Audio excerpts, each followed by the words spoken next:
বিষ মেশানো জুস কি কেড়ে নেবে আয়ুষের প্রাণ? কুসুমের সিঁদুর কি আজই মুছে যাবে চিরতরে? বন্ধুরা, আজকের পর্বে ঘটে গেল এক অবিশ্বাস্য ঘটনা।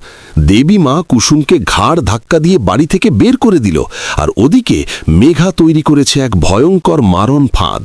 তবে কি মন্দিরের পথেই শেষ হয়ে যাবে কুসুম আর আয়ুষের প্রেম? জেলের রডে মাথা ঠুকছে মেঘা, নাকি এটা তার হ্যালুসিনেশন?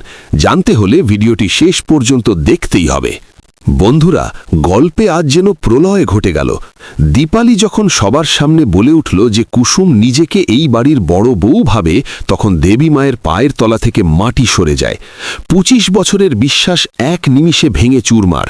কুসুম কাঁদতে কাঁদতে বোঝানোর চেষ্টা করল যে সে কোনো অধিকার চায় না, সে শুধু মনে মনে আয়ুষকে স্বামী মেনেছে। কিন্তু দেবী মা আজ কোনো কথা শুনতে নারাজ। তিনি কুসুমকে হুকুম দিলেন হাতের শাখাপলা খুলে ফেলতে।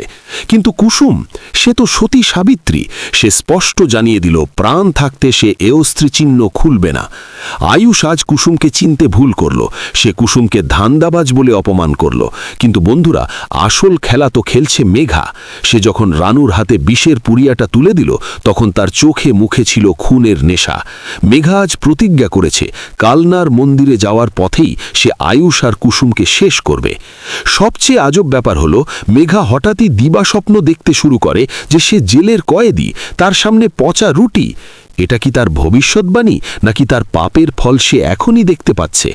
ভিডিওর শেষে আমরা দেখলাম কুসুম একা রাস্তায় বেরিয়ে পড়েছে, আর একদল গুন্ডা তার ওপর ঝাঁপিয়ে পড়েছে। আয়ুষ কি পারবে ঠিক সময়ে এসে কুসুমকে বাঁচাতে, নাকি মেঘার বিষের থাবায় সব শেষ হয়ে যাবে? আগামী পর্বে আমরা হয়তো দেখব আয়ুষ গুন্ডাদের মেরে কুসুমকে উদ্ধার করবে। দীপালি কি বিশ্বাসঘাতক, নাকি সে বাধ্য হয়ে সত্যিটা বলেছে? মেঘার এই সাইকো রূপ দেখে আপনাদের কি মনে হয় শেষ পর্যন্ত সে নিজেই নিজের ফাঁদে পা দেবে? বন্ধুরা, কুসুম আর আয়ুষের এই অসমাপ্ত প্রেমের গল্পে সামনে কি হতে চলেছে তা মিস করতে না চাইলে এখনই আমাদের চ্যানেলটি সাবস্ক্রাইব করুন। ভিডিওটি ভালো লাগলে একটি লাইক দিন এবং বন্ধুদের সাথে শেয়ার করুন। দেখা হচ্ছে পরের ভিডিওতে। ততক্ষণ ভালো থাকুন।